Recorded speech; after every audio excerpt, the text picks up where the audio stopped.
Hallo lieve mensen, today we're going to discuss the difference between envy and jealousy.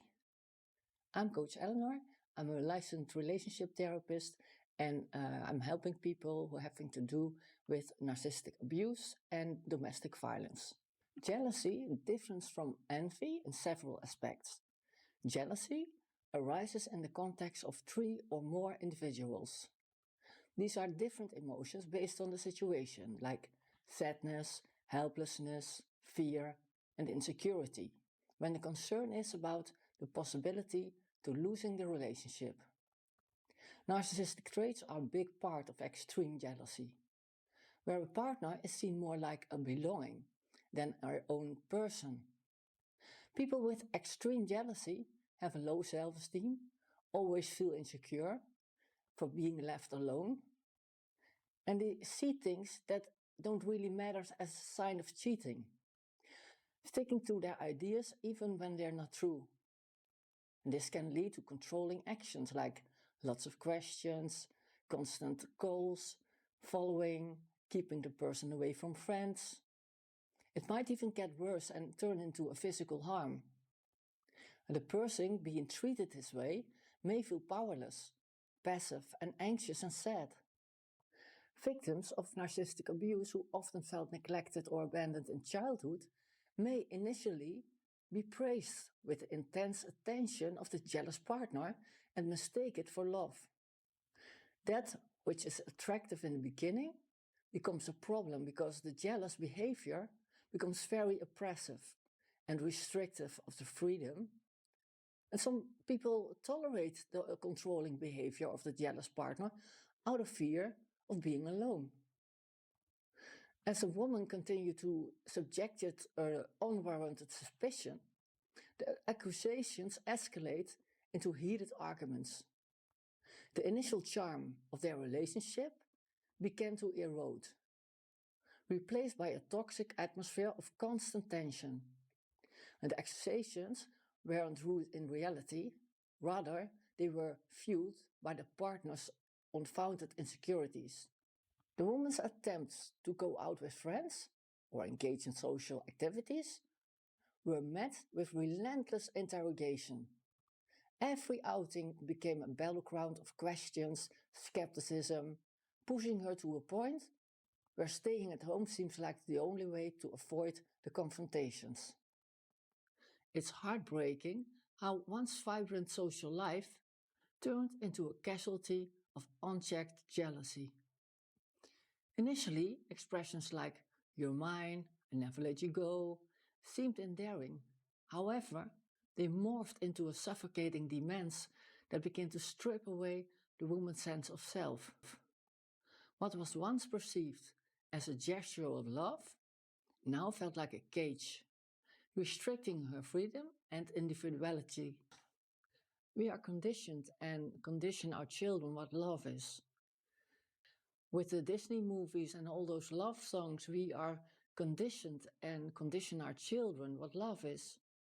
Well, it's a sick kind of what they make think is love. So as we grow up, it seemed to be totally different than in the romantic movies and songs. Songs like John Legend, "All of Me loves all of you. Give your all to me, I give my all to you." That's not a healthy situation. When you give your all to someone else and he or she gives their all to you, what's left? What's left of you? You have nothing anymore. So that's very, very dangerous, because when you split,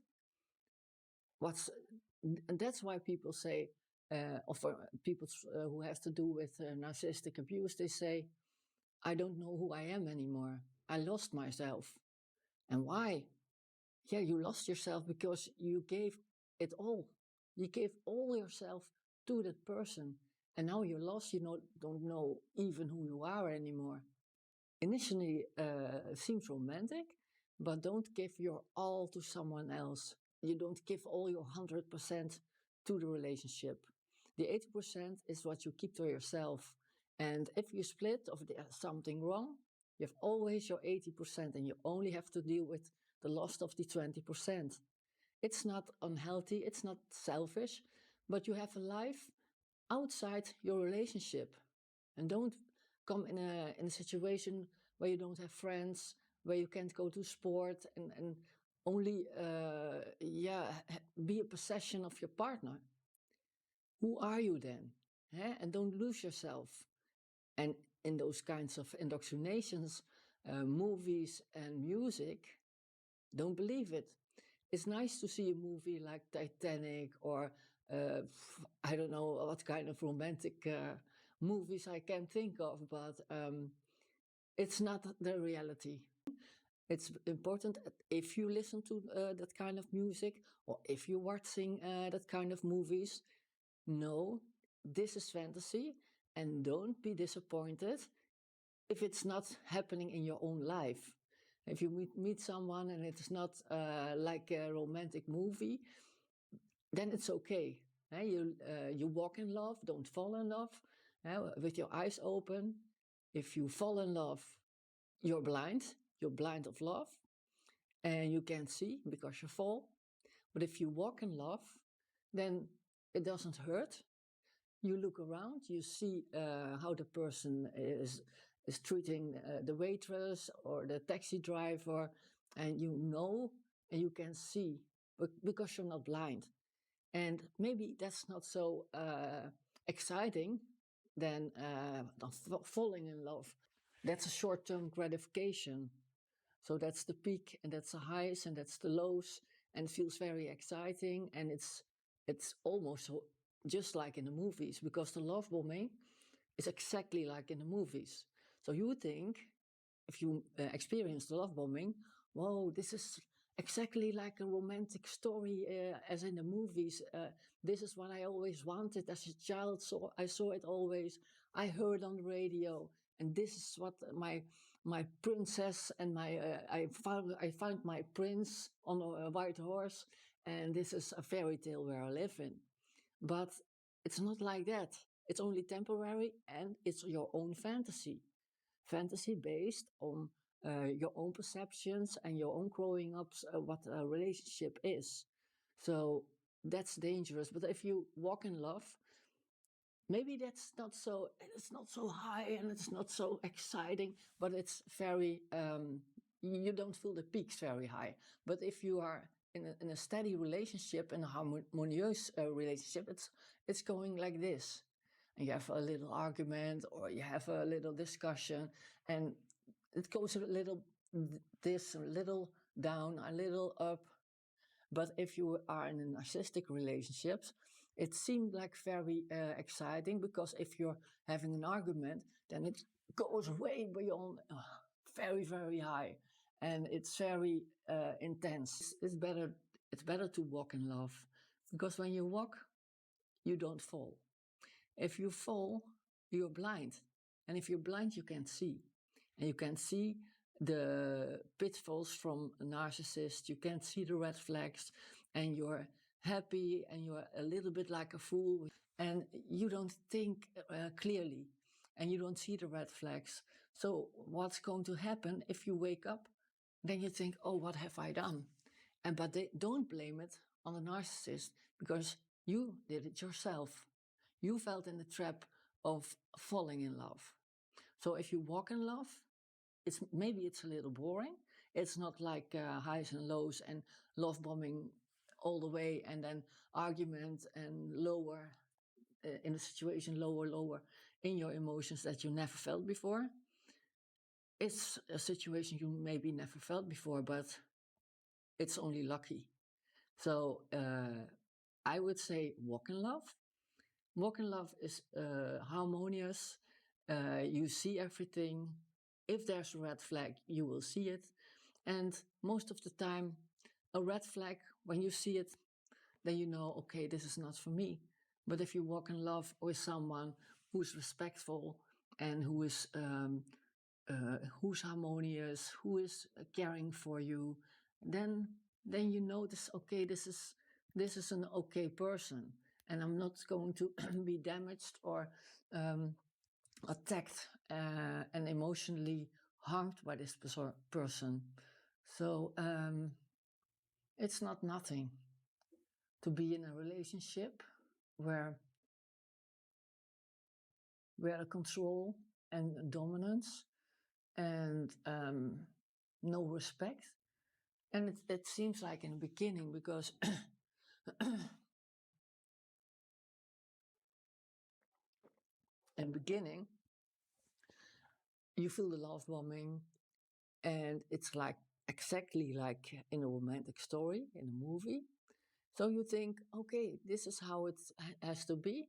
I found it, and now I'm in the clouds, and this is how it should be. But it was only in a movie, and it's just because it sells, because it's a fantasy, and people like to dream in a fantasy.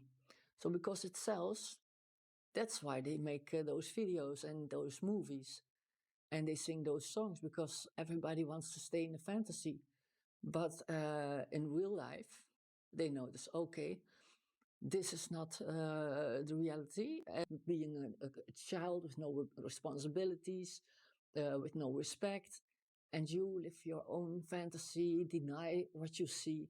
But if you walk in love with that same person, let's say the same person, and you walk in love, and you see that strange situation, he's looking like a clown, he acts strange, you feel something is off. But if you're in a fantasy, you don't want to see it, you turn it around quickly in your head. This is not true. So every sign, every micro expression, every body language, every saying to you, every kind of angriness or hostility, no, you don't want to believe it. You turn it around, and you only are and stay in those fantasies what you feel comfortable with. So you're fooling yourself. You do it yourself. And then, but if you walk in love with the same person, and step by step, you have your eyes open, you're not blind, and you look and you think, okay, what's that clown behavior? That's strange. I'm feeling a little embarrassed by this behavior. And instead of, if you're blind, you can say, oh, that's funny. That's a funny, humoristic guy. I like to be with him because, but if your eyes open, you totally have another perception. You think, oh my God, what is this kind of behavior? He is psychopathic, with no empathy, or sadistic. You can see it. You can see it very soon. But if you fall in love, don't do it. I'm against falling in love. So I'm not romantic, I know, but you can be romantic if you walk in love, because you see the person for who he is. If you are walking next to someone who isn't a clown, you have your eyes open, he's responsible, he has respect, then it's very, the harmony is there. You don't have to watch out, you don't have to walk on eggshells. It's a very nice feeling with no storm. That's why you want to be. But for some people are used to the storm because of the childhood, and they need it. They need the storm sometimes. And those kind of people are always falling in the same trap. So they had a relationship with a narcissist, and they bump into another narcissist. And everything repeats itself, but just in another person, in another package. And why do people do that? Why is someone is with a narcissist and goes back with another narcissist? Why do they do that? Huh? Why don't they choose to be in a harmonious relationship? Why they choose? Why they fall in love again? Why are they blind again? Why they have a fantasy about the narcissist? Why they idealized the narcissist and fool themselves. And then after a while, she goes into circle, and after a while, it's the same dynamic as it was. The same dynamic as the last relationship, but also the same experiences as in childhood. And you think, how can it be? Especially healthy people who don't understand. They say, how can you go back to that kind of situation? But they studied that, and they came around with a conclusion that people are doing that because one point it feels safe, because what you know feels safe, and what you don't know feels unfamiliar, doesn't feel safe. So you want to go to the same situation, to the same kind of vibe, to the walking on eggshells. And sometimes walking on eggshells will also give you a feeling of control. It's a mind game. It's not true, but you think if you are walking on eggshells that you can control, and that's also a narcissistic trait, but also for codependent, if you're walking on eggshells, you think you can steer the situation to holding the peace. And the things you do have an effect on the narcissist, have an effect in the house. So you try to, like walking on eggshells or answering on a way the narcissist likes, that you have to control. And if you are the next time in a normal, harmonious relationship, you don't feel the control anymore. And that feels unsafe. Because in the latest relationship, you had the control. And it's a strange kind of control, because it's not really control, because sometimes it may work, but sometimes it doesn't work. So if you're in a relationship, then later on in a normal relationship, and then you don't, there are no eggs to walk on, and you think, where are my eggs? I don't feel safe, because that was my control. I had control over the situation. I had control over my relationship. But now it's harmony, and you're not used to it. But that's one side of the story. But it's also what they studied is when someone goes back always in the same history, the history repeats himself, then it can be because they want to go back to their history, and they didn't solve it. They were just a child. They couldn't. They tried to people please. They tried everything, but it wasn't round. And then they come in another relationship while they are older, and actually they want to make up the childhood. So they want to make the circle round. There was always something broken. The childhood wasn't solved. And now, in later relationships, they try to solve the situation. Because if they are in a narcissistic relationship and they have in mind, if I gave him just enough love, and he's a pity person because he'd been so much through his childhood, and because she did herself also, but that's not important. But the narcissist has such a bad childhood, and if I can make him feel loved, then it's going to be harmonious and everything is solved. And I don't have to feel the pain anymore from my childhood, because now I did a good way. My love was enough to change someone with narcissism. So a bad person, a broken person with a hole in his heart from childhood, and if you can give them love and they stop being a narcissist and suddenly a lovely person who you want him to be, that's also the fantasy. So you live from the beginning in the fantasy and begin from the relationship, and later on, even later and later, you stay there. And why do people stay? Because they want to solve it. It's like an urge that they want to heal the narcissist. They want to heal them. And that's a very strong emotion because it's a little bit the therapy from their childhood. Actually, had nothing to do with the narcissist at that time, because it's normal to think, okay, this is the relationship, this is the narcissist, and this is the behavior of a codependent. But the codependent acts not only because of the relationship at that time. The codependent reacts and behaves based on her history, and she wants to make up her history by giving love to the narcissist, and hopefully he changed. So there's no therapist, or what I know, who healed a narcissist, and that they are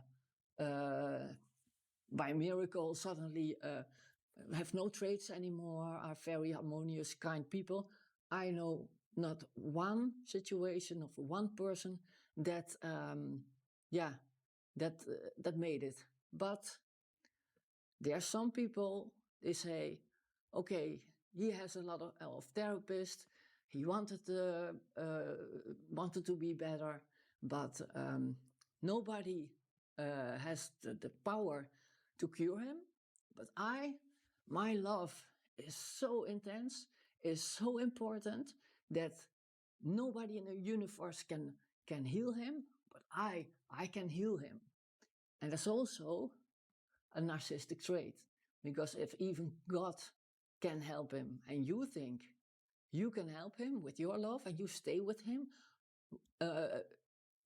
although you get domestic violence, you get emotionally hurt and disrupted, everything, your family, your children, everybody suffers. But you think, I need to stay because he's going to heal. And if the now is okay, if they solve the problems in the now, they solve the problems in the history. And then they can breathe, and then finally the codependent can live, and everything is okay. And the self-respect, and because the codependent has a lot of insecurities, and they think, if I manage everything, then I'm not insecure anymore. There's a meaning of my life. I can be proud of myself. I can love myself again. But it's not going to happen. So, but it's, if you have the insight, then you can do something with it. And I will make sure that he's going to heal. And then, if he's going to heal, then I'm healed for my child's trauma. And that's what they call trauma bonding. But it's, if you have the insight, then you can do something with it. And songs like, if I'm in the car, I hear a lot of songs that I think, I can't tell you right away now, but a lot of songs that I think, this is not a healthy song. Turn it off if your children listen to this. I written down, for example, a song, I follow you. I follow you deep rivers, I follow you everywhere. I think that's not healthy if someone follows you everywhere. And what the song is, if you hear it, you think, that's a lovely song. That's a man who is totally in love. What a sweet man. No, it's just a stalker. He follows you everywhere and he likes it. You hear it in his voice. So it's not, I follow. No, don't let him follow you. And you go to work and the car is standing on the other side of your street, and you are driving away and he drives behind you. I follow. Oh, that's romantic. That's not romantic. And also the song, Every Breath You Take, I'll be watching you. Every breath you take, I'll be watching you. That's it's also a song that makes you think, oh, that's a person in love. What I want, if someone sings that song for me, oh, I would be in clouds. I would be so happy. Every breath you take, I will be watching you. What? That man has to be in love so much. No, he's obsessed. He's addicted. And if you go apart, how does he handle it? I've seen the frustration in similar situations where attempts to prove loyalty only seem to deepen the well of doubt. It highlights the complexity of dealing with irrational jealousy and emotional toll it takes on the person trying desperately to salvage the relationship. As the relationship spirals further, the woman found herself caught in a paradox. The very actions she believed would ease the jealousy only intensified the partner's need for control. He attempts to be transparent and trustworthy, were met with skepticism, leading to a sense of powerlessness and a gradual infection to the true self. Witnessing this internal struggle is disheartening. The person torn between the desires to maintain the relationship and the need to preserve their individuality. The emotional toll is evident in the slow erosion of self-confidence and authenticity. In this evolving narrative, the woman grapples with the painful realization that despite her best efforts, the situation is not improving. The partner's jealousy has become a suffocated force in the relationship that was once a source of comfort has transformed into a stifling environment, leaving both parties emotional, exhausted, and disconnected. Jealousy is a feeling that occurs when someone is afraid of losing an important relationship to an actual or perceived rival, especially when it involves the potential loss of a relationship that defines one's sense of self. The concern is about losing something that they already possessed. In jealousy, beyond fear of losing a significant relationship, the threat to the exclusivity of the relationship plays a big role. In pathological jealousy, characterized by obsessive-compulsive neurosis, partners get trapped in a destructive cycle. The jealous individual attempts control, reinforcing doubts and insecurities through compulsive questioning. The relationship becomes dominated by jealousy, perpetrating dependence. Jealousy is deeply connected to the pursuit and maintenance of power. As power involves controlling the other's behavior and access to source of satisfaction. The fear of the other's differentiation, independence, and pleasure is particularly distressing, leading to a sense of powerlessness. Violence, anger, substance use, or even suicidal thoughts may result from an unbearable image of the other's pleasure as the jealous person seeks to erase it. Research demonstrates that jealousy extends beyond romantic relationships, manifesting in various contexts such as sibling dynamics, parental attention to a new baby, colleague relationship, and therapeutic settings. In healthy relationships, having better communications in a relationship is linked to a higher satisfaction.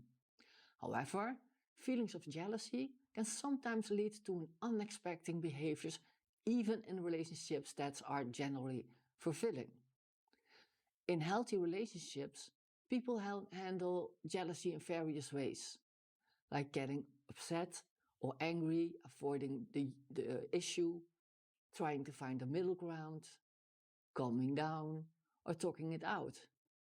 Having better communication in a relationship usually makes the things more satisfying. However, even in good relationships, jealousy can sometimes cause unexpected actions.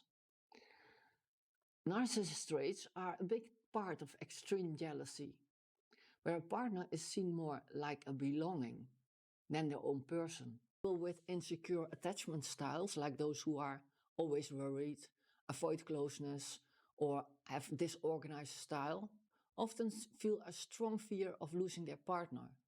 They don't trust their partner much and see themselves as not good enough.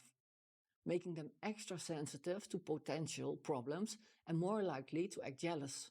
Falling short of the ego idealized triggers feelings of shame. Envy, on the other hand, is like a complex emotion that arises when someone desires what another person has, but what they believe they can never attain. It often stems from deep-seated insecurities and a sense of being inadequate. When individuals experience envy, it triggers a range of emotions such as frustration, resentment, and a heightened feeling of being a loser. Self-esteem serves as a validation of one's entitlement to love and mirrors personal power. When another person's value rises, the narcissist's prestige and self-esteem decline, necessitating a response. Actually, there are two different kinds of envy. In English, there's just one word for envy. And in Dutch, there are two words. It's the word benijden and it's the word afgunst. And let's say the benijden, it's a kind of benign envy that recognizes others being better off, motivates the person to aspire to improve themselves, can lead to emulation, improvement motivation, positive thoughts, and admiration. If managed correctly, can positively impact a person's future by fostering personal growth and success. So the feeling in the beginning is the same. You feel a little agony because someone else is better off, but it motivates you to work harder or do the same as that person does to improve yourself, to go on the same level. So it managed correctly, it can positively impact the person's future.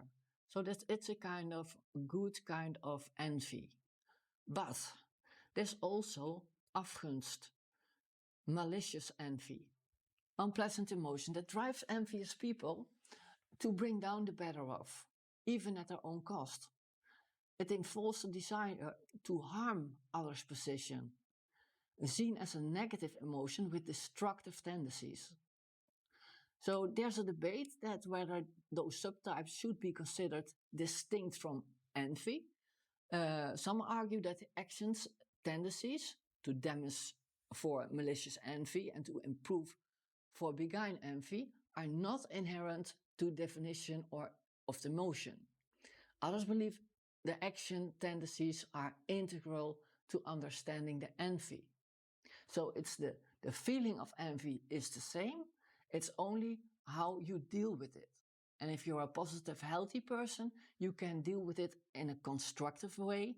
If you have narcissism or psychopath or another personality disorder, you can't handle that emotion, and you can get angry and resentment and want to destroy everything that person has. But fearing the loss of something, it's a yearning for what one thinks is forever out of reach. They give feelings of bitterness as individuals fixate on what they perceive as their own inequalities and limitations. The feeling of entitlement is unbearable. Why should the other one have it and I don't? It's just not fair. This often results in avoiding people they believe that have it all together, reinforcing a self-imposed distance from those who, in their perception, have already achieved what they desire. Envy can harm relationships and satisfaction. Dealing with envy is similar to managing other negative emotions like anger. According to Marazziti in 2012, attachment styles significantly influence how individuals perceive and respond to jealousy. There are 5 pathological dimensions of jealousy, according to him. One is the obsessive jealousy that involves involuntary and excessive feelings of jealousy that a person is aware of but cannot suppress. 2, depressive jealousy, that's characterized by feelings of inadequacy and inferiority towards the partner, leading to an inability to trust and make betrayal seem inevitable. Number 3, separation anxiety related jealousy. And that's the fear of loss is unbearable, leading to a highly dependent relationship with constant seeking of closeness and confirmation. Paranoid jealousy or suspicion, extreme suspicion and control over the partner's and potential rivals' behavior, even when loyalty is demonstrated. Number 5, sensitivity to jealousy or interpersonal sensitivity. That involves hypersensitivity towards the partner, extreme reactions to external stimuli, and constant surveillance. So anxious attached individuals, more likely to suffer from intense jealousy, have lower sense of self, and may suppress aggression to avoid rejection or display increasing aggressive behavior. Then we have avoidantly attached individuals. They place less importance on the relationship, feel less threatened by the potential rivals, and exhibit less regret or remorse at the end of the relationships. And then you have the secure, healthy attachment. Healthy. So that are people with secure attachment, feel sure about themselves and their partners, and they can handle tough emotions and feel safe in being close. And when there's a clear threat of the relationship, they might get jealous and express anger towards the partner, but surprisingly, this can sometimes make the relationship stronger, bringing partners closer together. Thank you for watching till the end. If you have any questions, put it in the description below. Don't forget to like and subscribe, because in that way, other people who might need it can also find my videos easily too. Thank you so much. Have a great day.